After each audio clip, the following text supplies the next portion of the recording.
एका जबाबदार वर्तमानपत्रात आणि काही प्रसार माध्यमांमध्ये काही गोष्टी आलेल्या आहेत ज्या अधिकृतपणे पक्षाने राष्ट्रवादी काँग्रेस पक्ष शरदचंद्र पवार अधिकृतपणे कुठल्याही चॅनलशी किंवा कुठल्याही वर्तमानपत्राशी पक्ष बोललेला नाही। पक्षाच्या धोरणांबद्दल जी काही भूमिका वर्तमानपत्रात किंवा चॅनल्सवर आली ती सूत्रांच्या थ्रू आलेली आहे।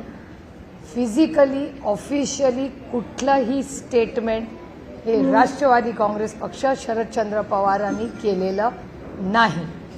त्याच्यामुळे हा सगळा गोंधळ जो मी चॅनल्समध्ये गैरसमज हे पाहिले त्याच्यामुळे मला असं वाटलं की आदरणीय पवार साहेब आणि राष्ट्रवादी काँग्रेस पक्ष आणि महाविकास आघाडी आमचे सहकारी पदाधिकारी कार्यकर्ते यांच्या मनात पक्षाबद्दल कुठलाही गैरसमज असू नये म्हणून मी आपल्याला विनंती केली, कारण अधिकृत पक्षाने कुठलीही भूमिका मांडलेली नाही। त्यामुळे तुम्हाला मनात जे प्रश्न असतील ते मन मोकळेपणे तुम्ही मला विचारावे आणि जे ऑन कॅमेरा आहे तेच वास्तव आणि सत्य आहे। सूत्रांची माहिती, हा बोलला तो बोलला, ऑफ कॅमेरा ऑन कॅमेरा, चहा पिताना गप्पा मारताना, त्याच्यात काही तथ्य नाही। त्याच्यामुळे मन मोकळेपणे तुमच्या मनात जे असतील ते प्रश्न त्याचं वास्तव आणि त्याचबरोबर इथे यायच्या आधी काँग्रेसचे अध्यक्ष आणि माननीय संजय राऊत साहेब या आणि बंटी पाटील दादा या तिघांशीही मी सविस्तर बोललेले आहे, कारण का त्यांनाही काही गैरसमज काय होतं, कोण नागपूरला आहे कोण आणि कुठे आहे, मग तो बूम घेऊन जातो, त्याला बिचारायला हेड ऑफिसनी काहीतरी सांगितलेलं असतं, मग त्या हेड ऑफिसनी सांगितलेलं तो बिचारा पुढे विचारतो। त्याच्यामुळे हा एक थोडंसं मिसकम्युनिकेशन झालंय असं मला जाणवलं, म्हणून मी आपल्याला विनंती केली की तुमचे जे काही प्रश्न आहेत आणि पक्षाची काही ठोस भूमिका आहे ही पक्षाच्या वतीने आदरणीय पवारसाहेब, माननीय जयंतराव, माननीय शशिकांत शिंदे साहेब या सगळ्यांची चर्चा करून सगळ्या खासदारांना आणि आमदारांना माहिती देऊन मी तुमच्या समोर आज इथे बसलेली आहे।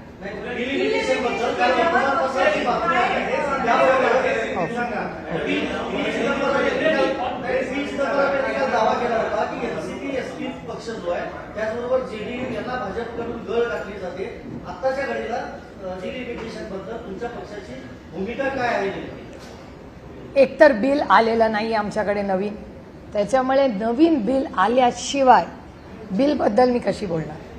त्याच्यामुळे बिल काय येईल हे बिल आल्यावर 24 तासात त्याचा अभ्यास करून आमचा काय स्टँड आहे हे मी सांगू शकतो। पण थोडंसं तुम्हाला इतिहासात नेते। इतिहास या बिलाचा असा आहे की जेव्हा एकतर महिला आरक्षणाचं बिल हे एकमताने भारताच्या संसदेत पास झालेलं आहे, हे वास्तव आहे या देशात। त्यामुळे महिला आरक्षणाचं बिल यूनानिमसली पास हो चुका है इस देश, हम सब ने पास किया है, एक मत से पास किया, ही एक भूमिका झाली। त्याच्यामुळे हे वास्तव आहे। त्याच्यानंतर माननीय किरण रिजिजू यांनी अरविंद सावंतजी शिवसेना, असद ओवेसी भाई, असदभाईंना, मला आणि अरविंद सावंतांना, आम्हाला तिघांना त्यांनी बोलवलं दिल्लीत। त्या मीटिंगमध्ये या देशाचे गृहमंत्री माननीय अमित भाई शाही होते। त्यांनी आम्हाला सगळ्यांना असं ब्रीफिंग किरण रिजिजूंनी केलं दिल्लीमध्ये की आमचं सपाशी, काँग्रेसशी, DMKशी सगळ्यांचं वेगळं वेगळं बोलणं झालं आहे। आम्ही तुम्हाला तिघांना एकत्र बोलवलेलं आहे आणि आमची भावना आणि भूमिका अशी आहे की एक प्रस्ताव आमच्या मनात आहे की अनेक डिलिमिटेशनबद्दल वेगळी वेगळी मतं आहेत आणि साऊथच्या दक्षिणेतल्या राज्यांना असं वाटतंय की जर पॉप्युलेशन लोकसंख्येच्या वर जर आधारित डिलिमिटेशन झालं तर साऊथवर म्हणजे दक्षिण राज्यांवर अन्याय होईल, त्याच्यामुळे डिलिमिटेशनला सगळ्यांचा विरोध आहे. सगळ्यांना समान न्याय मिळावा हे पूर्णपणे रास्त आहे आणि आम्हाला सगळ्यांनाच मान्य. आता डिलिमिटेशनचा फॉर्म्युला काही बदलता येईल का? तर अमित भाई शाह आणि किरण रिजिजूंनी असा एक प्रस्ताव आमच्यासमोर ठेवला की आपण सरसकट काश्मीर टू कन्याकुमारी प्रत्येक राज्यामध्ये 50% सीट वाढतील. याचं उदाहरण मी समजून सांगते तुम्हाला की समजा 48 सीट महाराष्ट्रात आहे. 48 तर 50% किती होतं? 24. म्हणजे 48 प्लस 24 म्हणजे 72. म्हणजे महाराष्ट्रातून 72 खासदार निवडून जातील. आणखीन एक उदाहरण तेथे समजून सांगायला सोपं करण्यासाठी सगळ्यांना की उत्तर प्रदेशमध्ये 80 खासदार निवडून जातात. त्याचा 50% म्हणजे 40. म्हणजे उत्तर प्रदेशातून 120 खासदार जातील. सोपं झालं? क्लिअर? No confusion? आता समजा आपण महाराष्ट्र केंद्रबिंदू ठेवूया कारण का आपण महाराष्ट्रात बसलोय, मुंबईत बसलोय. 72 खासदारांमध्ये पहिलं SC ST ला आरक्षण द्यायचं. त्याच्यात 3 सीट जातात हिशोबाप्रमाणे. 3 सीट गेल्या 72 मधल्या, एकूण 70 राहिल्या. एकूण 70 मधल्या 33% आरक्षण जाणार, त्या महिला जाणार. राहिल्या 48 ज्या ओपनला राहतील. Any confusion, any questions? मगच पुढच्या टप्प्यात जाते. तर हा 50% सरसकट देशात वाढ आली तर कुणाचा विरोध आहे का? तेव्हा मी स्वतः, शिवसेना स्वतः असं दोघेची आम्ही सगळ्यांनी सांगितलं हा लोकसंख्येपेक्षा हा जास्त योग्य आम्हाला वाटतं. आम्ही इंडिया अलायन्समध्ये चर्चा करतो आणि मग तुम्हाला सांगतो. मी स्वतः त्या इंडिया अलायन्सच्या मीटिंगमध्ये गेले. हा प्रस्ताव अमित भाई शाहनी आम्हाला बोलला. आमचं ऑब्जेक्शन होतं की आम्हाला सगळ्यांना एकत्र बोलवा. तुम्ही सपाला, तृणमूलला, काँग्रेसला असं वेगळं वेगळं बोलू नका. जे करायचं आहे, जर चांगला प्रस्ताव असेल, मनात काही दुसरं नसेल तर मग आम्हाला इंडिया अलायन्सला एकत्र का नाही बोलत? म्हणून खडगे साहेबांच्या नेतृत्वाखाली आम्ही एक पत्र लिहिलं सरकारला की बाबा जो काही प्रस्ताव आहे हा आम्हाला बरा वाटतोय, करायचा असेल कारण का डिलिमिटेशनचं बिल ह्या वर्षी ड्यू आहे. त्याला काही टाईमलाईन नाही पण साधारण अनेक वर्षानंतर एक टाईमलाईन नंतर डिलिमिटेशन होतं. तर ते 2026 मध्ये करायचं असेल तर एक चर्चेनी गुणागोविंदाने ते व्हावं. कुठल्याही राज्यावर अन्याय होऊ नये म्हणून हा प्रस्ताव आला. माझं स्वतःचं DMK, तृणमूल, सपा सगळ्यांशी बोलणं झालं, काँग्रेसशी बोलणं झालं आणि मोठी हा प्रस्ताव जेव्हा आला तेव्हा आम्ही सगळे म्हणलो की इंडिया अलायन्सच्या माध्यमातून आपण या सगळ्याचा विचार करायला हरकत नाही कारण का कुठल्याच राज्यावर त्याच्यात काही अन्याय होत नाही असं दिसतंय. पण हे करत असताना डिलिमिटेशनचा प्रोसेस काय असेल, म्हणजे मतदारसंघ जर बदलायचे झाले तर तुम्ही कसे बदलणार, त्याचा फॉर्म्युला काय, तर याचं उत्तर सरकारकडे नव्हतं. मग सरकारने बिल आलं. बिल आणल्यावर आम्हाला धक्का बसला कारण का मला स्वतःला वाटलं होतं की ते 50% त्याच्यात लिहिलेलं असेल. बिलमध्ये कुठेही 50%चा उल्लेख देखील नव्हता. तुम्ही संसदेची चर्चा जर काढून बघितली, आम्ही सविस्तर त्याचा उल्लेख आमच्याही भाषणात केला आहे आणि माननीय अमित भाई शाहांचं ऑन रेकॉर्ड पार्लमेंटमध्ये संसदेत स्टेटमेंट आहे की 50%ची अट माझी घालायची तयारी आहे. 1 तास हाऊस बंद करूया, मी बिलाचा प्रस्ताव करतो. नंतर ना हाऊस बंद झालं ना नवीन बिल आलं आणि बिलचं काय झालं हे तुम्ही सगळ्यांनी पाहिलेलं आहे. त्याच्यामुळे 50%. आता मला कोणीतरी परवा व्हॉट्सॲपवर विचारलं तुमचा डिलिमिटेशनला सपोर्ट आहे का, तर मी म्हणलं जेव्हा मागच्या वेळीच माझं बोलणं आणि मी कुणाशीही बोललेले नाही, मला कुठल्याही प्रसार माध्यमातून मीडिया हाऊसनी विचारलेलं नाही, मी कुणाशी वर्बली बोललेले नाही. मला काल एक व्हॉट्सॲप आला की आर यू सपोर्टिंग, त्याचं मी उत्तर लिहिलं की we will consider provided, consider इंग्रजी मी रिपीट करते, consider supporting if the 50% cap is to be discussed and the bill how will it be implemented is still a question mark. एवढं सविस्तर मी व्हॉट्सॲपवर एक प्रायव्हेट कॉन्व्हर्सेशनमध्ये हे सांगितलेलं. आता प्रायव्हेट कॉन्व्हर्सेशन्सच्या जर बातम्या होत असतील तर मग आता आजपासून तुमच्याशी प्रायव्हेट व्हॉट्सॲपवर का बोलायचं का नाही हा पण प्रश्न झाला. कारण का एक तुम्ही मला प्रश्न विचारला तो मैत्रीत मी त्याचं तुम्हाला उत्तर दिलं. ती बातमी होणार असेल तर आजपासून मी तुम्हाला जेव्हा बोलीन on record off record WhatsApp मी असं समजीन की तो कॅमेरा चालू आहे. कारण का ती व्हॉट्सॲप ठीक आहे आमचा खूप गांभीर्याने काम करणारा पक्ष आहे त्याच्यामुळे व्हॉट्सॲपवर आम्ही धोरणं नाही ठरवत. बिल तर हातात आलं पाहिजे. मी सपोर्ट करायला माझ्या हातात बिल तर असलं पाहिजे. बिलच आलेलं नाही सपोर्टचा विषयच येत नाही. पण जुन्या बिलमध्ये काय होतं याची चर्चा जरूर झाली आहे. मी आजही जेव्हा राऊत साहेबांशी बोलले तेव्हा राऊत साहेबांनी मला हे सांगितलं की हो सुप्रिया तू म्हणलीचे बरोबर आहे. मी उद्धवजींशी बोललो. आम्ही अरविंद सावंतांनाही बोलून घेतलं.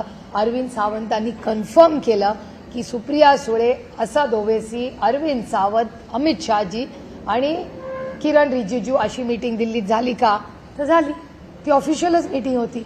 ती आम्ही काँग्रेसला सांगितली की ऑफकोर्स सांगितली. आणि मी आजही जेव्हा हर्षवर्धन सपकाळांना बोलले मी काँग्रेससाठी बोललेलेच नाही. तुम्ही दाखवावा आज सकाळपासून मी कॅमेरावर काँग्रेसने हा निर्णय घेतलाय. मी आत्ता पहिल्यांदा बोलते आज मीडियाशी. त्याच्यामुळे या सगळ्या गोष्टी ज्या आहेत it's a storm in a tea cup. मला वाटतं त्या खिडक्या बंद करा म्हणजे आवाज येणार. त्यामुळे राष्ट्रवादी काँग्रेस पक्ष शरदचंद्र पवार डिलिमिटेशनच्या बाबतीत जर गरज असेल तर सरकारने प्रस्ताव द्यावा. 50% जो कॅप आहे तो जर सगळ्या इंडिया अलायन्सची आम्ही चर्चा करू आणि योग्य आणि लोकप्रतिनिधी आणि मायबाप जनतेच्या हिताचा असेल तर आमची कुठल्याही विधेयकाला चर्चा करायची तयारी आहे. कारण काही लोकशाही आहे. मी 3 JPCsवर आत्ता आहे. 3 joint parliamentary committees. 1 nation 1 election. मी काल उत्तर प्रदेशवरूनच आले त्याची चर्चा करून. मी नवीन कॉर्पोरेट लॉ येतोय त्याच्या JPCवर आहे. आणि तिसरी JPC 130th अमेंडमेंट.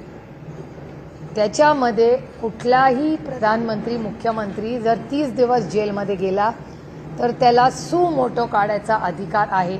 ह्याचा राष्ट्रवादी काँग्रेस पक्ष शरदचंद्र पवार ताकदीने विरोध करत आहे.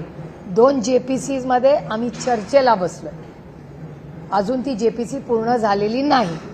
त्याच्यामुळे 2 मध्ये आमची अजूनही चर्चा चालली आहे. 3ऱ्या JPCमध्ये आमचा पहिल्या दिवसापासून त्या विधेयकाला विरोध आहे. कालही होता आजही येऊन उद्या होईल. कारण का कुठलाही व्यक्ती उद्या कुठल्याही नेत्याला जेलमध्ये टाकेल 31 दिवस ठेवेल 31व्या दिवशी त्याला सुमोटो काढता येईल. हे अधिकार कोणाचेही नाही. कारण का केस खरी आहे की नाही या देशामध्ये you are innocent till you are proven guilty.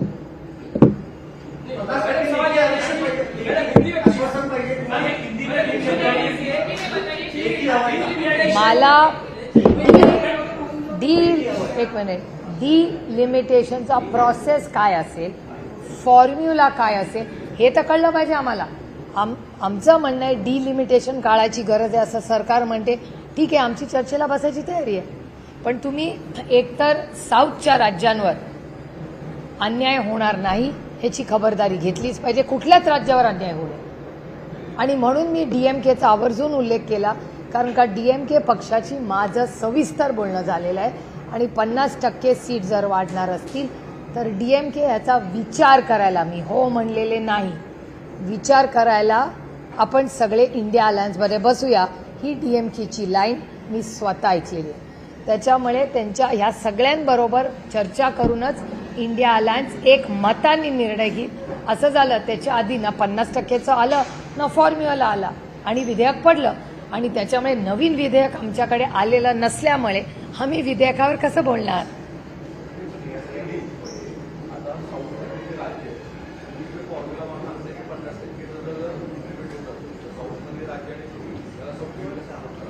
नाही एक तर 50% पण फॉर्म्युला डिलिमिटेशनचा कसा कळणार हे पण आम्हाला कळलं पाहिजे ना. आता तुम्हाला आठवत असेल तर आसाममध्ये तुम्ही जर बघितलं तर आसाममध्ये गौरव गोगोईंचा मतदारसंघाची चीरफाड करून टाकली. हा डेटा आहे ना. त्याचबरोबर पुण्यामध्ये कॉर्पोरेशनचे जे वॉर्ड्स आहेत त्याच्यामध्ये दत्ता धनकवडेंचा वॉर्ड हा पूर्णपणे तोडून फोडून टाकला होता आणि हे तुमच्याच चॅनलवर दत्ता धनकवडेंनी ही कंप्लेंट दिवंगत नेते अजितदादा पवारांना सांगितली होती. हे तुमच्या चॅनलवर दाखवलेली गोष्ट आहे. तर पुणा म्युन्सिपल कॉर्पोरेशनमध्ये तोडलेले फोडलेले वॉर्ड, आसामच्या इलेक्शनमध्ये तोडलेले फोडलेले मतदारसंघ, त्याच्यामुळे काळजी वाटणं साहजिक आहे ना. डिलिमिटेशन व्हावं नाही व्हावं, 50% वाढवावं, काय फॉर्म्युलाची चर्चा तर झाली पाहिजे नाही का. सशक्त लोकशाहीमध्ये चर्चा तर झाली पाहिजे आणि प्रस्तावच आला नाही. त्याच्यामुळे प्रस्ताव नाहीच आला म्हटल्यावर आम्ही बोलणार कसं त्याच्यावर.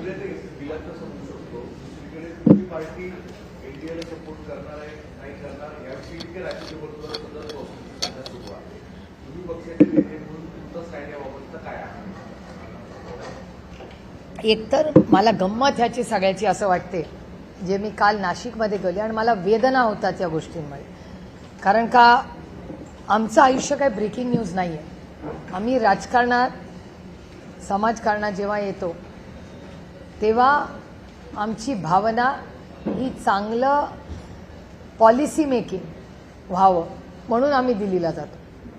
म्हणजे मी स्वतः खासदार का झाले याचं कारण मला असं वाटलं की चांगली पॉलिसी मेकिंगचं काम आपण करावं, विधेयकांवर चांगलं काम करावं आणि विधेयकांवर सोडून बाकी सगळीच चर्चा आमच्याबद्दल होती. एक तर आम्हाला आधी काँग्रेसमध्ये मर्ज केलं, मग आम्हाला बीजेपीत मर्ज केलं, त्याच्यानंतर सेनेत मर्ज केलं.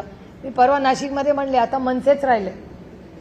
तुम्ही आमच्या पक्षाकडून कुठलं स्टेटमेंट आलंय? तुम्ही आमच्याच पक्षासाठी आम्ही सोडून सगळे विचार करताय. आमच्या एकाही आमदार, खासदार, पदाधिकारी, नेता, आमचा कार्यकर्त्याचं कुणाचंही स्टेटमेंट मी कुठल्याही चॅनलवर पाहिलेलं नाही. तुमचे सूत्र तुम्हाला सांगतात. कुठला आमचा नेता येऊन बाहेर म्हणालाय काही वेगळं? नेता, कार्यकर्ता, विधायक, खासदार सांगा ना मला. त्यामुळे आमच्याकडे ईडी, सीबीआय नसल्यामुळे आमच्या पक्षाची बदनामी असंच करणार. कारण का आमचे ना कॉन्ट्रॅक्ट्स, ना आमचे ईडी, ना सीबीआय, ना आईस. त्याच्यामुळे ते काहीच नसल्यामुळे एक पक्ष जो महाराष्ट्राच्या आणि देशाच्या हितासाठी काम करू इच्छितो त्याचं खच्चीकरण कसं करणार? तर असली बदनामी करून. कारण का दुसरी आमची बदनामी करायला काही आईस नाहीच आहे ना आमच्याकडे. विषयच येत नाही ना. जर मी कानपूरला जाणारच नाही आहे तर किती अंतर आहे बघूच कशाला? मग ट्रेननी जायचं, प्लेननी जायचं कशाला? जिस रास्ते जाना ही नहीं उसकी चर्चा ही क्यों करो? आम्ही इंडिया अलायन्समध्ये काम करतोय आणि आमच्या या सगळ्याबद्दल मग काँग्रेस असू दे किंवा ना काँग्रेसने आम्हाला प्रस्ताव दिलाय ना आम्ही काँग्रेसला प्रस्ताव दिलाय, ना भारतीय जनता पक्षाने आम्हाला प्रस्ताव दिला ना आम्ही दिलाय. त्याच्यामुळे ना एनडीएचा प्रस्ताव आहे ना काँग्रेसचा प्रस्ताव आहे. आम्ही आहोत तिथे आम्ही सुखी आहोत.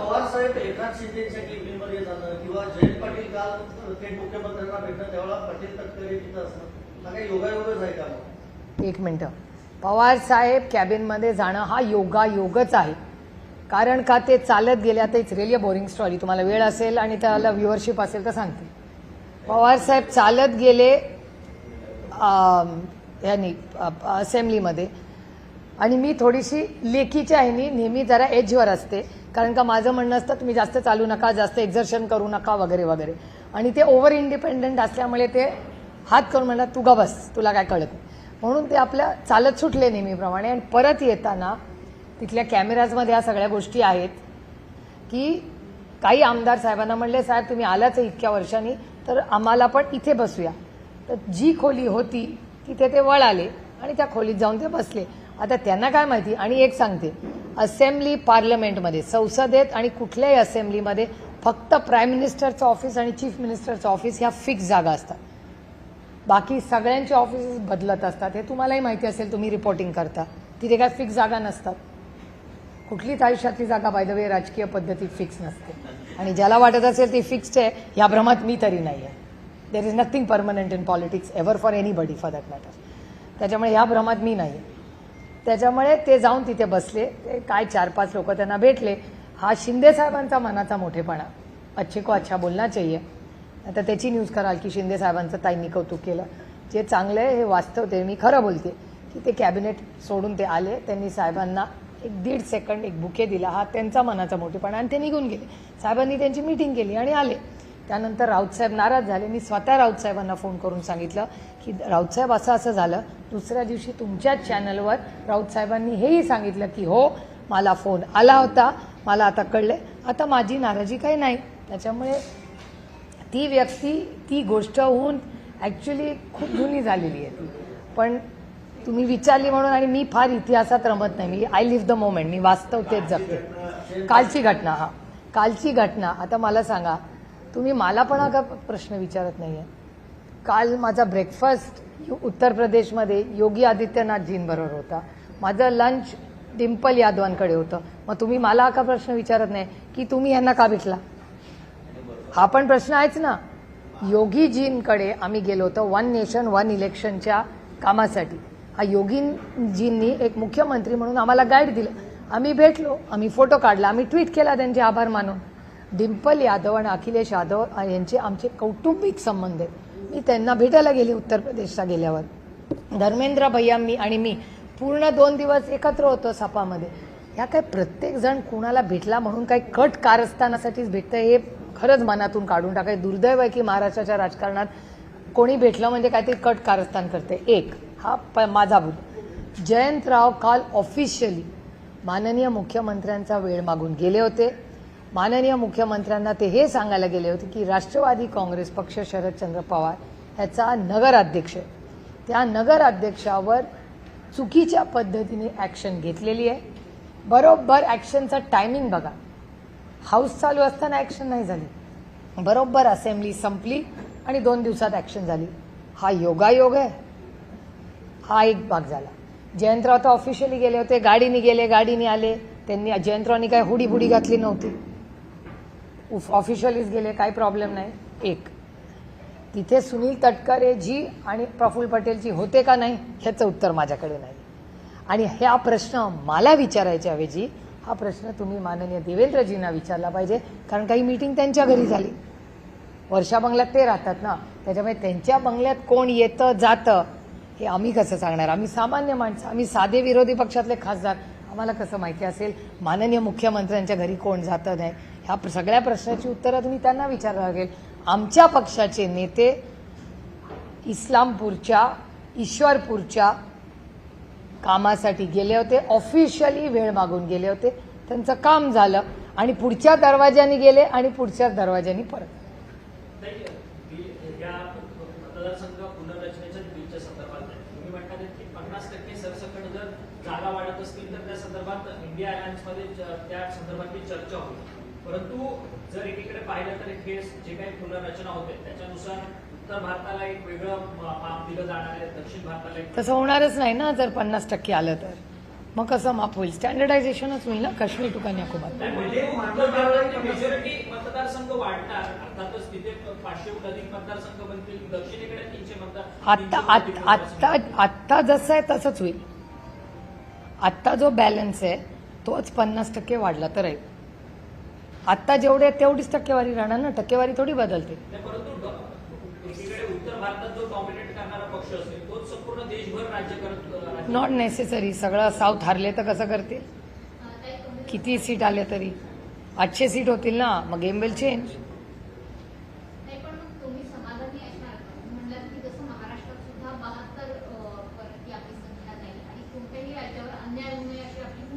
क्लिअरली.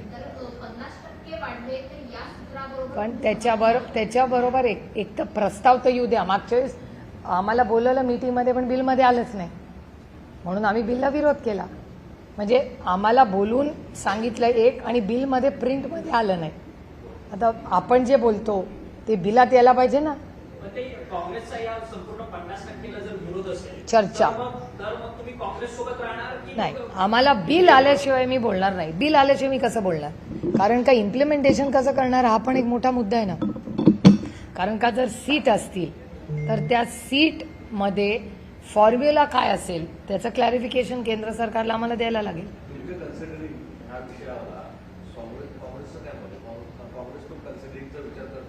त्याचं ते काँग्रेसला विचारा. मला नाही. जेव्हा मोठी आमचं इंडिया अलायन्समध्ये मीटिंग झाली होती तेव्हा आमचं सगळ्यांचं एक मत होतं की फॉर्म्युला काय हा आम्हाला इन रायटिंग पाहिजे. इन रायटिंग असल्याशिवाय कसं आम्ही मतदान करणार. आणि हे पार्लमेंट आहे काय माझ्या घरचा कार्यक्रम नाही आहे की आता तुम्हाला एक वाटलं मला एक वाटलं ठरवलं असं नसतं. It's a very serious bill. नाही फॉर्म्युला काय, जसं आसाममध्ये मतदारसंघ तोडले फोडले तसं होऊ नये. डिलिमिटेशन व्हावं ते कुठल्या तरी नियम कायद्यात झालं पाहिजे, कुठल्या एका पक्षाच्या मनमर्जीनी नाही. पण तरी सातत्यानं जयंत पाटील यांच्यावरती प्रश्नचिन्ह उपस्थित होतं. कारण या जयंत पाटलांनी सगळ्या आमदारांची मिटिंग विधिमंडळात घेतली, त्याच्यानंतर प्रत्येकाची मतं जाणून घेतली, अशा पद्धतीच्या बातम्या समोर आल्या. एक मिनिट, जयंतरावांनी मीटिंग कुठे घेतली? विधिमंडळ. कधी? या अधिवेशनामध्ये. कधी घेतली? आतला कंटेंट तुम्हाला कोणी सांगितलं? सूत्र कोण आहे? मग सूत्र जर सांगत नसेल तर त्या सूत्रावर कशाला विश्वास ठेवताय? कारण का त्या सूत्रांनी जे जे सांगितलं आजपर्यंत खरं आलं का? काय त्याच सूत्रांनी तुम्हाला हे सांगितलं? मग हा सूत्र खूपच ग्रेट आहे, ज्याला सगळ्या पक्षातलं सगळं माहिती आहे. पण त्याला 1.5 वर्ष लागलं. 1.5 वर्ष मी ऐकते ऑपरेशन टायगर, 1.5 वर्ष मी ऐकते. एक तर राष्ट्रवादी काँग्रेस पक्षात संवाद हा आदरणीय पवार साहेबांचा देशात सगळ्यात छोटातला छोटा कार्यकर्ता त्यांना सकाळी घरी जाऊन भेटतो. त्याच्यामुळे मी काय नवीन तुम्हाला सांगत नाही. आम्ही काय स्पेसिफिकली हॅलो तुला कोणाचा फोन आला का असला आमच्याकडे चालत नाही. आमचा पक्ष फार गांभीर्याने राजकारण आणि समाजकारण करतो. आमचे सगळे आमदार आणि खासदार हे 24/7 कुठे असतात हे तुमच्या सगळ्या चॅनलवर दिसतं. कारण का आमचे आमदार खासदारांना सुट्टी बुट्टी घ्यायची वेळ नसते. आमचे सगळे खासदार आणि आमदार फुल टाईम लोकसेवेत असतात. पक्ष एका डायरेक्शननी काम करतो. सगळे 24/7 आदरणीय पवार साहेबांच्या कॉन्टॅक्टमध्ये असतात. राष्ट्रवादी काँग्रेसचा एकही खासदार आणि आमदार कुठलाही वेगळा निर्णय घेणार नाही. जो काही निर्णय घेतील ते सगळे एकत्र एका मताने आदरणीय पवार साहेब केंद्रबिंदू ठेवूनच निर्णय घेतील.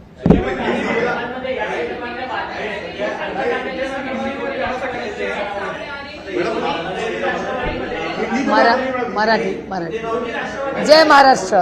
पहिलं मराठी संपू दे.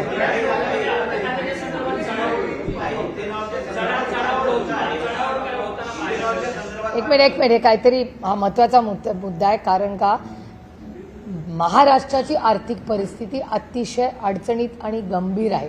त्याच्यामुळे त्यांचा अर्थचा एक प्रश्न विचार. तुमचा पक्ष सत्तेत जाणार या सगळ्या माध्यमांमध्ये बातम्या येतात आणि त्याच्यामध्ये पण महत्वाची गोष्ट अशी की जयंतराव यापूर्वी देखील जयंत पाटील सर यापूर्वी देखील या राज्याचे अर्थमंत्री राहिलेले आहेत. त्यामुळे अर्थ खातं सध्या अर्थ खात्यावरतूनच त्या राष्ट्रवादीमध्ये चढाओढ आहे आणि ही राष्ट्रवादी देखील चढाओढ करते अर्थ खात्याची. अशा प्रकारच्या माध्यमांसमोर बातम्या येतात. त्यामुळे पक्ष इंटरेस्टेड आहे का सत्तेत जाण्याकरता या खात्याच्या संदर्भात? मला गंमत वाटते. गेले 12 वर्ष माझा तुम्ही शपथविधी घेताय बरोबर ना? 12 वर्ष करताय की नाही माझा शपथविधी तुम्ही? हे मी नाही, तुमचा डेटा काढून बघा. सुप्रिया सुळेंचा शपथविधी आहे आणि माझं डिपार्टमेंट पण तुम्ही अनाऊन्स करता. बिचाऱ्या मोदीजींना तेवढा तरी अधिकार द्या माझं डिपार्टमेंट ठरवायचा. त्याच्यामुळे ह्या सगळ्या ज्या स्पेक्युलेशन अर्थ खात्याचा तो विषय माननीय देवेंद्रजींचा अंतर्गत विषय ना. मुख्यमंत्री ठरवतो कुणाला काय द्यायचं. हा प्रश्न मला विचारायच्या ऐवजी हे सगळे जे काल रात्रीची मीटिंग वर्षामधली त्याच्यात कोण होतं कोण नव्हतं अर्थ खातं हे सगळे प्रश्न मी नाही याची उत्तरं देऊ शकत. याची उत्तरं फक्त आणि फक्त या राज्याचे माननीय मुख्यमंत्री देऊ शकतात.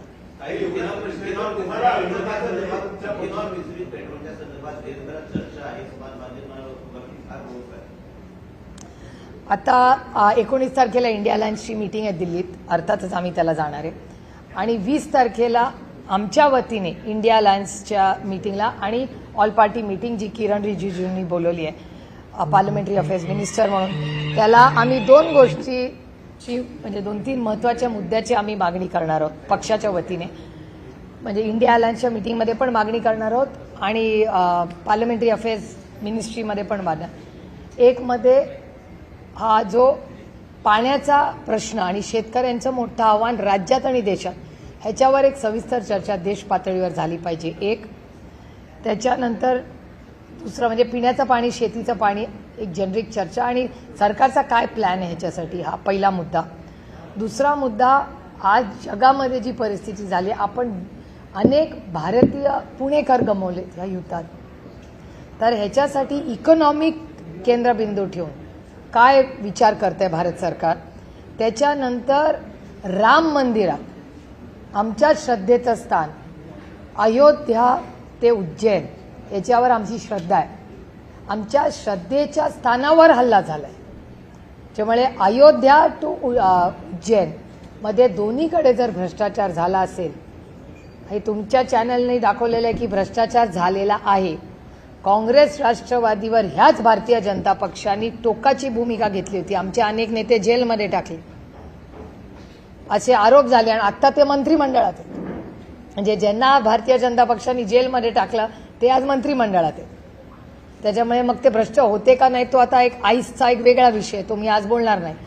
पण आमच्या श्रद्धेच्या स्थानी आम्हाला प्रचंड वेदना आणि दुःख झालेलं आहे की ज्या मर्यादा पुरुषोत्तम रामांचं मंदिर बांधलं, त्या मर्यादा पुरुषोत्तम राम आणि उज्जैनच्या मंदिरामध्ये, या दोन्ही मंदिरांमध्ये झालेला भ्रष्टाचार, चोरी, हा शब्द मला चोरी म्हणताना पण कसं तरी होते. कारण का मंदिर म्हणजे आपलं श्रद्धेचं स्थान आहे, त्याचा आणि चोरीचा हा विषय एकत्र येणंच म्हणजे खरंच शर्मेने मान खाली घालावी. मग ह्याच्याबद्दल काय करतंय केंद्र सरकार. आणि जे मंदिर आहे उत्तर प्रदेशमधलं, ते उत्तर प्रदेशमधलं प्रभू श्रीरामांचं मंदिर, ह्याचा जो ट्रस्ट आहे त्याचा सगळा कंट्रोल केंद्र सरकारच्या हातात आहे. मग केंद्र सरकार काय याच्याबद्दल ॲक्शन घेणार आहे. आणि वाईट एकाच गोष्टीचं वाटतं की आमच्या श्रद्धेस्थान जे आहे त्याचे लोकप्रतिनिधी या देशाचे प्रधानमंत्री आहेत. जरी ते एका पक्षाचे असले तरी देशाचे प्रधानमंत्री आहेत. ते तुमचे माझे सगळ्यांचेच प्रधानमंत्री आहेत. प्रधानमंत्र्यांच्या मतदारसंघात केंद्र सरकार जे ट्रस्ट चालवतं त्या ट्रस्टमध्ये जर भ्रष्टाचार आणि चोरी प्रभू श्रीरामांच्या मंदिरात होत असेल तर मग कुणावर विश्वास ठेवायचा हो. माणुसकीवरचाच विश्वास उठायचा अशी परिस्थिती झाली आहे. त्यामुळे आमच्या श्रद्धा ह्याला ठेच पोचवली, ह्याचं दुःख आयुष्यभर राहील.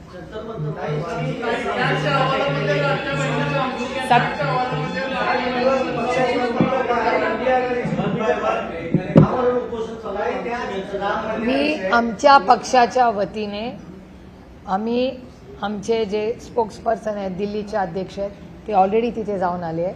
आणि 17 तारखेला मी स्वतः दिल्लीला जाणार आहे. माझी JPCचा रिपोर्ट आहे, फायनल रिपोर्ट, तेव्हा मी स्वतः जंतर मंतरला जाणार आहे. चर्चा नाही, मला जे उत्तर प्रदेशमधल्या वर्तमानपत्र आणि तुमच्या चॅनल्सनी जे व्हिडिओ दाखवले त्याच्यावरनं मी बोलतो.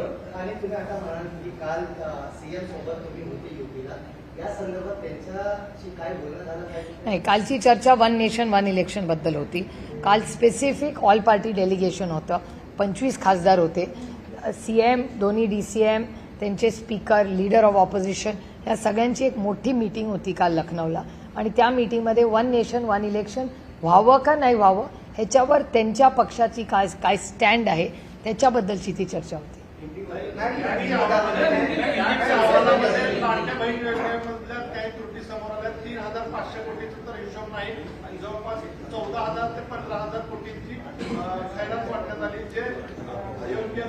लाडकी बहीण योजनेची चौकशी झाली पाहिजे. त्याला वेळ पडली तर SIT बसवा, पण एक न्यूट्रल चौकशी झाली पाहिजे.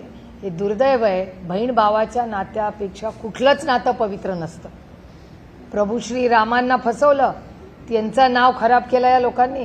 आता बहिणीच्या नात्यामध्ये पण आता हे सगळं दिसतंय. हे अतिशय वाईट आहे. आणि महाराष्ट्र आणि प्रभू श्रीराम ह्यांच्यामुळे, म्हणजे बहीण आणि प्रभू श्रीराम ह्या दोन्ही गोष्टी आस्थेच्या आणि प्रेमाच्या आहेत. त्यामुळे आम्हाला अंतःकरणातून दुःख आणि वेदना होत आहेत त्याच्यामुळे. 50% अगर ये बढ़ाने की बात होगी तो क्या एनसीपी एसपी समर्थन करेगी, क्या एनडीए के साथ आप जुड़ेंगे, ऐसे बहुत से सवाल हैं जिसका जवाब आप दीजिए. अभी कोई भी बिल का प्रस्ताव हमारे यहाँ नहीं आया. कोई भी चर्चा डिलिमिटेशन के बारे में न हमने किसी से की है न किसी ने हमसे की. तो जब बिल आएगा तब हमारा स्टैंड होगा. लेकिन जो भी बिल आएगा हमें विस्तार से इंडिया अलायंस में चर्चा करेंगे. हमारी जो चर्चा हुई थी उसके बारे में मैंने कई लोगों से उसमें चर्चा की थी। तब डीएमके हो, हम हो, सपा हो, 50% के बारे में हम सोचेंगे, ऐसा हमने कहा था अभी जो सत्ता में है उनको, लेकिन वो बिल में नहीं आया, इसलिए वो बिल तो गिर गया। 50% की अगर बात अपनी शर्त मानी जाती है तो क्या एक सकारात्मक मेरी शर्त नहीं है वो, मतलब सभी पार्टियों की जो आप लोग की डिमांड है। आपने कहा है 50%। हमारी डिमांड ही नहीं है। जो चल रहा है वो ठीक चल रहा है। हमारी का हम तो कह रहे, प्रस्ताव हमारा नहीं है, हमने मांग नहीं की कोई, इंडिया अलायंस ने कोई मांग नहीं की। हम सिर्फ कह रहे कि 33% रिजर्वेशन जो महिलाओं के लिए लाया है उसको इम्प्लीमेंट कीजिए, ये हमारी मांग है, लिमिटेड मांग है। डीलिमिटेशन की कोई भी मांग इंडिया अलायंस ना एनसीपी एसपी ने की है, हमारी कोई मांग नहीं है।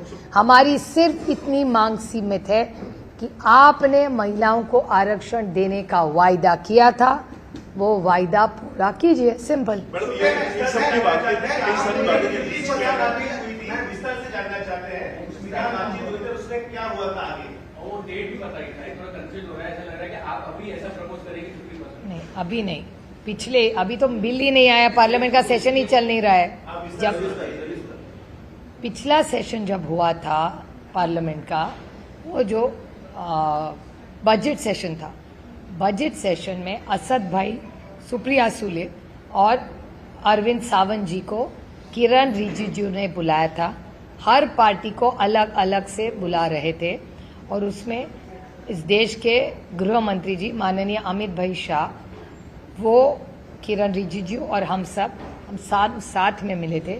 उन्होंने हमें एक प्रस्ताव रखा जिसके बारे में बाद में हम सब ने इंडिया अलायंस की बैठक में, मैंने और अरविंद जी ने भी, जो प्रस्ताव हमें भारतीय जनता पार्टी और एनडीए अलायंस से आया उसके बारे में चर्चा की। फिर खड़गे जी के नेतृत्व में हमने माननीय अमित भाई शाह और सरकार को खत लिखा कि भैया हम सबको आप अलग अलग बुला लीजिए, हमारी विनती है कि आप इंडिया अलायंस के हर पार्टी को अलग न बुलाइए, हम सबको साथ में बुलाइए। देश के हित में कुछ होगा तो हम सरकार के साथ रहेंगे। मैं आपको उदाहरण दे दूं कि पहलगाम पे जब हल्ला हुआ, पहलगाम पे हल्ला होने के बाद इस देश का पहला नेता था जिन्होंने कहा ये देश पे हल्ला है, राजनीति नहीं करेंगे, हम सरकार के साथ खड़े रहेंगे। उस नेता का नाम शरद पवार है। और उसके बाद एक ऑल पार्टी मीटिंग बुलाई गई, राजनाथ सिंह जी ने चेयर की वो मीटिंग, उन्होंने हम सबको ब्रीफिंग किया। और ये कांग्रेस पार्टी का भी बड़प्पन है कि कांग्रेस पार्टी के नेता माननीय राहुल जी गांधी और खड़गे जी ने भी उस मीटिंग में कहा कि ये पहलगाम पे हत्या नहीं, देश पे ये हुआ है, हमला हुआ है, तो हम देश के साथ रहेंगे, सरकार के साथ रहेंगे। और 100 सांसद, उसमें मैं भी एक थी, हम हर देश में गए और हर देश में भारत की तरफ से गए कि ये भारत की गलती नहीं है, भारत पे अन्याय हो रहा है, आप हमारे साथ खड़िए। और ऑपरेशन सिंदूर हुआ। 10-10 दिन हम घर क्षेत्र छोड़ के देश के लिए 100 सांसद दुनिया भर घूमे और हम देश की जय जयकार करते गए। फिर हमने देखा नहीं कि इसमें इंडिया है, अलायंस है, क्या एनडीए है, नहीं, देश के लिए पहले देश, उसके बाद राज्य, उसके बाद पार्टी और उसके बाद फैमिली। तो हमारे लिए देश और देश की एकता ही मायने रखता है, जो कांग्रेस पार्टी का ही बड़ापन था, जो कांग्रेस पार्टी ने ऑपरेशन सिंदूर के वक्त जो स्टैंड आदरणीय शरद पवार जी ने किया, वही स्टैंड कांग्रेस पार्टी ने लिया। मैंने नहीं कहा, चर्चा करेगी। मेरा सवाल है कि इंडिया अलायंस में बहुत सारी पार्टियां हैं, आपकी इंडिविजुअल पार्टी अगर उस जो लिखित रूप से मिलेगा उससे सेटिस्फाइड है, तो क्या आप इंडिया अलायंस के खिलाफ इस इंडिया अलायंस के खिलाफ जाने का सवाल ही नहीं आता, क्योंकि इंडिया अलायंस का हर घटक उस दिन हाँ ही कह रहा था। We were all in discussions, we were not satisfied with the formula or implementation. So in any, this is not a conversation over coffee at Cafe Coffee Day. This is Parliament. Unless it's documented and explained on paper, nothing is official till it's on paper. So unless ये हवा की बातें कोई मायने नहीं रखता parliament में। देंगे, आप लोगे, कांग्रेस लेगी, राहुल गांधी लेगी, डिसीजन कौन लेगा कि हम इस बिल के खिलाफ नहीं है या फिर इस बिल के खिलाफ एक सशक्त लोकतंत्र में हर एक का मत लिया जाता है, फिर यूनानिमसली निर्णय लेता है। जब हल्ला हुआ पहलगाम का, तब साथ में खड़े रहे ना हम। ऑपरेशन सिंदूर का इम्प्लीमेंटेशन हुआ ना, तब इंडिया अलायंस खड़ी रही ना। जब हल्ला देश पे हुआ, आप भूल रहे कि operation Sindur is an outcome of an attack on India, तब खड़ी रही ना इंडिया अलायंस साथ में।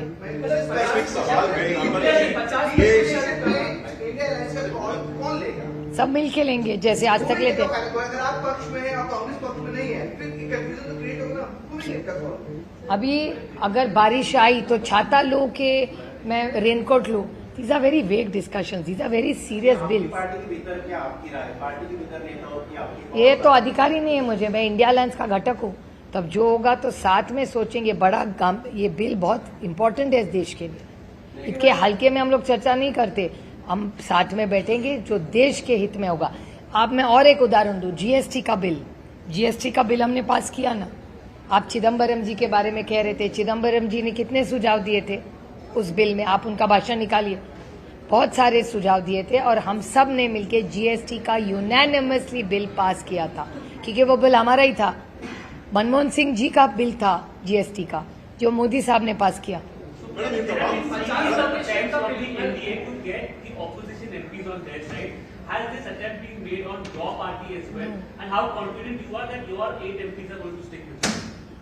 Nobody has made any attempts towards me or my MPs to the best of my knowledge. So, I don't have so much spare time to indulge in gossip. And I don't believe in sources, I believe in reality. So let me reassure you that all 8 MPs of NCP, SP and all our MLAs, we stick together. Whatever decision we'll be taking, please understand, NCP is a party where Shri Sharad Pawar not only leads it, he invests in everybody and he listens. His biggest strength as a leader that he's an amazing listener. And you can verify this. He will talk to every MLA and MP and hear them is what they want or what their view is. Only then he gives a decision. Anybody who's worked with him will tell you this. There is no discussion only. It's like going, am I going to Kanpur? Why should I find out on Google Maps? There is no proposal.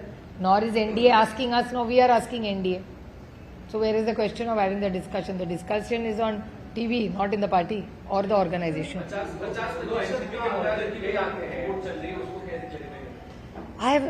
First of all, I don't owe anybody an explanation. I only an explanation to the NCP SP cadre.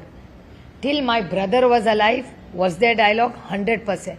Was it my brother's last wish for all of us to come together? Yes, it was. It was my brother's last wish for both the NCPs to work together and be together. Unfortunately, my brother passed away. So now there is no reason to have this conversation because my brother is no more. Party में ऐसी चर्चा beach में आती है कि विधायक चाहते हैं, सांसद चाहते हैं, कोई एनडीए के साथ जाए, कांग्रेस के साथ जाए या दोनों एनसीपी का मर्जर। पार्टी के डिस्कशंस हर हफ्ते होते हैं। मुझे किसी पार्टी के न किसी नेता ने, न किसी विधायक ने, न किसी कार्यकर्ता ने न मुझे बोला है, न किसी मैंने सुना है। मैं तो सिर्फ टीवी पर सुनती हूँ और सूत्र से सुनती हूँ।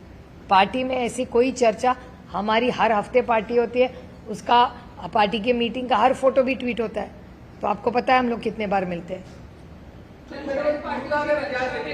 उसको लेके भी चर्चाएं सामने आ रही है, साथ ही साथ वहाँ पे सुनील तटकरे थे, ऐसे भी सुनने में आ रहा है। आपका क्या कहना है? देखिए, जयंत पाटिल जी हमारे पार्टी के बहुत वरिष्ठ नेता है। कल वो ऑफिशियली टाइम लेके माननीय मुख्यमंत्री जी को मिलने गए थे। ओपनली गए गाड़ी से और फ्रंट डोर से गए, फ्रंट डोर से वापस आए। एक बाकी माननीय मुख्यमंत्री जी के घर के ऑफिस में और कौन था, इसका जवाब मैं कैसे दे सकती हूँ? इसका जवाब सिर्फ माननीय मुख्यमंत्री जी सकते। उनका घर है, वो जिसको बुलाए ना बुलाए हमको कैसे पता होगा? पास वीडियो भी देखे तो अजीत दादा पवार के साथ जो लोग उस वक्त गए एनडीए का हिस्सा होना चाहते थे वो चले गए, पार्टी में एक राय बनी अंदरूनी, जिसके खिलाफ आप रहे हैं शरद पवार। क्या फिर से कोई ऐसी बात बन सकती है, चाहे वो डिलिमिटेशन को लेकर हो कि एनडीए के साथ जाना चाहिए, एनडीए के साथ देना चाहिए? अभी तो क्या आज इस वक्त आप तैयार हो जाए? नहीं, आज के दिन में तो पार्टी में कोई चर्चा ही नहीं है, प्रस्ताव ही नहीं है। तो प्रस्ताव ही नहीं है तो बात किस बारे में करें? अभी राज्य के सामने क्या है, देश के सामने क्या है? आज बारिश, पीने का पानी, ये तो बड़े मसले हैं ना देश के सामने। अजीत दादा पवार जब गए तब हालात बहुत अलग थे। आज दादा नहीं रहे, इसलिए मैं कुछ नहीं कहूंगी इसके बारे में, लेकिन आप भी जानते हैं और मैं भी जानती हूँ कौन क्यों गया। लेकिन आज मेरा भाई नहीं है तो मैं उसके बारे में कुछ नहीं कहूँगी। लेकिन उस वक्त जो प्रेशर था, यानी दादा मान रहे थे कि चले जाना चाहिए, क्या विद इन पार्टी अभी भी उस तरह का प्रेशर कहीं से है कि हाँ एनडीए का हिस्सा होना चाहिए, सत्ता के साथ जाना चाहिए, कई काम हो जाते हैं? आज के दिन हमारे पार्टी में ऐसी कोई ही चर्चा नहीं है, न प्रस्ताव आया है, न हमने किसको प्रस्ताव दिया। कि हम विरोध में बैठे हुए हैं, जो फैसले मिलते हैं, हमारे काम नहीं होते, इसलिए हमें सरकार के साथ जाना चाहिए। आज के वक्त क्या इस वक्त आपके साथ कोई स्थिति है क्या? ये स्थिति आपके साथ है क्या? नहीं, हमारे साथ ऐसी कोई स्थिति नहीं। चर्चाएं जो है वो चल रही है, सुनेत्रा पवार जी को अभी भी फाइनेंस डिपार्टमेंट स्टेट सीएम ने दिया नहीं है, उसको लेके भी एक मुलाकात आने वाले समय में हम करेंगे, ऐसा कुछ सुनील तटकरे कह रहे हैं, लेकिन ये पूरा डिसीजन अभी भी सीएम के ऊपर है। देखिए, एक राज्य का सीएम ही तय करता है ना कौन सा डिपार्टमेंट किसको दे, ये तो मुख्यमंत्री का अधिकार है, वो कैसे आप छीन सकते हैं? भाजपा ये महत्वपूर्ण जो डिपार्टमेंट है वो एनसीपी को दे पाएगा और उतने काबिल लोगों को वो उनके आघाड़ी का युति का अंतर्गत मामला, मैं दूसरे के घर में क्यों झांकू, वो देख लेंगे।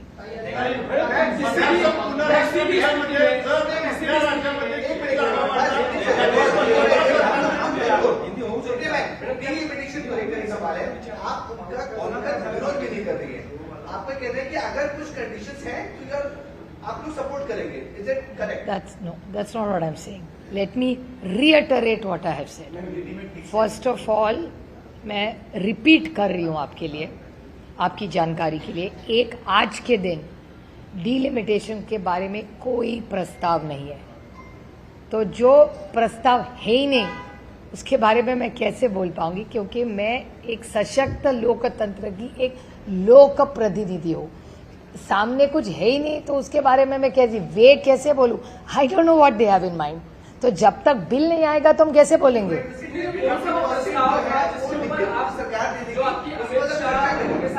मैं आपको एक उदाहरण दूं, हम लोग हमारा काम बहुत सीरियसली लेते हैं, हम लोग हल्के में नहीं लेते। मैं आपको एक उदाहरण दूं, हम इंडिया अलायंस में हैं, 130th अमेंडमेंट का बिल आया, उसकी जेपीसी हुई। हमको किसी ने इंडिया अलायंस में नहीं कहा कि आप जेपीसी में मत जाइए। मैंने आदरणीय पवार साहब को, जब मुझे खत आया किरण रिजिजू का और उन्होंने कहा कि आपके यहाँ से जेपीसी में कौन जाए, मैंने पवार साहब से पूछा तो पवार साहब ने कहा कि ऐसा करो, ये बिल है, तुम चली जाओ उसमें जेपीसी में। मैं चली गई, मुझे कांग्रेस से फ़ोन आया दूसरे दिन कि तुम लोग ने कैसे जेपीसी में चले गए। तो बोले हमारा तो विरोध है। बोले हमारा भी विरोध है। तो कांग्रेस ने कहा लेकिन हमने बॉयकॉट किया है। बोले हमें तो बॉयकॉट नहीं किया है, लोकतंत्र में बॉयकॉट करने से क्या होगा, हम लोग ने जाके डिसेंट करना चाहिए वहाँ। तो उन्होंने कहा लेकिन हमने किया। मैंने कांग्रेस को कहा भैया आपने तो मुझे बोलते, तो मैं मेरे वरिष्ठ नेता से पूछ लिया, आपने तो मुझे बोला भी नहीं कि आप बॉयकॉट कर रहे, तो मुझे पता नहीं ना, हमने तो नाम भेज दिया। फिर मैं पवार साहब के पास फिर से गई और बोली कि कांग्रेस ने ऐसा प्रस्ताव किया है कि हम बॉयकॉट करें, जेपीसी में ना जाए। तो पवार साहब ने मुझे कहा देखो मेरी राय ऐसी है कि पार्टी से आप सबसे बात कर लो, सब सांसदों से बात कर लो, लेकिन मेरी राय ऐसी है कि वो जॉइंट पार्लियामेंट्री कमेटी एक प्रोसेस का एक भाग है। बॉयकॉट करने से कुछ नहीं होगा क्योंकि it gives equal representation to a issue. अगर तुम उसमें चली जाओगी तो हमारा डिसेंट रिकॉर्ड पे आएगा। बॉयकॉट करोगी तो किसी को पता नहीं चलेगा कि तुमने बॉयकॉट किया। रिकॉर्ड पे लाओ कि हमारा डिसेंट है, हमारा रिकॉर्ड पे आएगा कि NCP SP is against this bill and we are giving a dissent note 1। दूसरी बात, जब मैं जेपीसी में गई और मुझे ध्यान में आया कि कोई ऑपोजिशन इंडिया अलायंस की पार्टी नहीं है, मैंने चेयरमैन को विनती की, आप फिर से सबको विनती की, सब पार्टियों को हमने विनती की कि आप सब आइए, विटनेस करिए और डट के विरोध करिए। लेकिन उनका सबकी राय ऐसी रही कि उनको विरोध नहीं करना है, उनको बॉयकॉट करना है। ठीक है, उन्होंने बॉयकॉट किया। असद ओवैसी और सुप्रिया सुले दोनों हैं उस जेपीसी में, हम डट के विरोध करते हैं उसका। मेरी डिसेंट नोट कल चली जाएगी, आपको रिपोर्ट में दिखेगी। तो तब इंडिया अलायंस में कांग्रेस ने बॉयकॉट की जेपीसी, हमने बॉयकॉट नहीं की, हम उसी में गए लेकिन विरोध किया। विरोध कांग्रेस ने भी किया, विरोध एनसीपी एसपी ने भी किया, लेकिन हमारी स्टाइल अलग थी। हमने वहां जाके विरोध किया, उन्होंने बॉयकॉट करके विरोध किया। What is the difference? It's the same. विरोध के तरीके में फर्क था, इसलिए सवाल है कि अगर क्या ऐसी स्थिति अगर बनती है जो आपने 50 का फॉर्मूला हो तो एनसीपी एसपी तैयार हो जाएगी। लेकिन डीलिमिटेशन का फॉर्मूला क्या होगा वो भी मांग रहे हैं ना हम, वो कुछ प्रस्ताव आया ही नहीं है अभी तक। पिछली बार क्या बैठक में आपने बता रही है उस बैठक में जिसको सरकार ने एग्री कर दिया कि हमें ला सकते हैं। नहीं, सरकार को हम लोग पूछ रहे हैं कि आप डीलिमिटेशन कैसे करेंगे, फॉर्मूला क्या है, उसका जवाब जब तक नहीं आता तब तक बिल का हम लोग कैसे समर्थन कर सकते हैं। आपने अभी थोड़ी देर पहले मराठी बिलचा ड्राफ्ट जोपर्यंत हातात येत नाही तोपर्यंत पक्ष निर्णय घेऊ शकत नाही। जब तक बिल मेरे हाथ में नहीं आ सकता तब तक मैं पार्टी में किससे चर्चा करूं?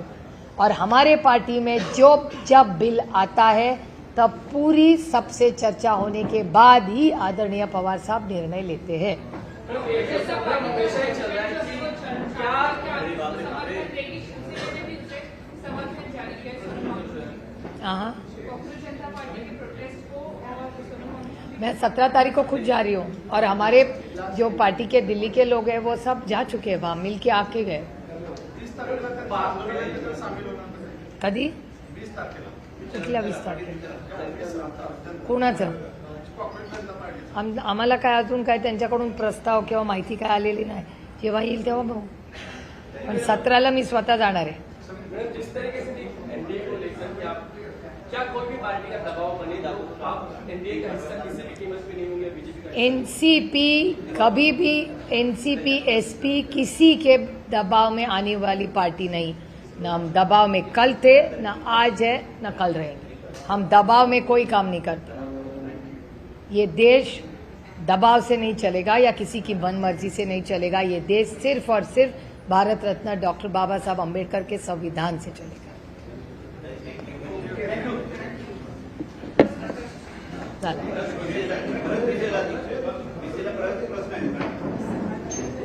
I told you.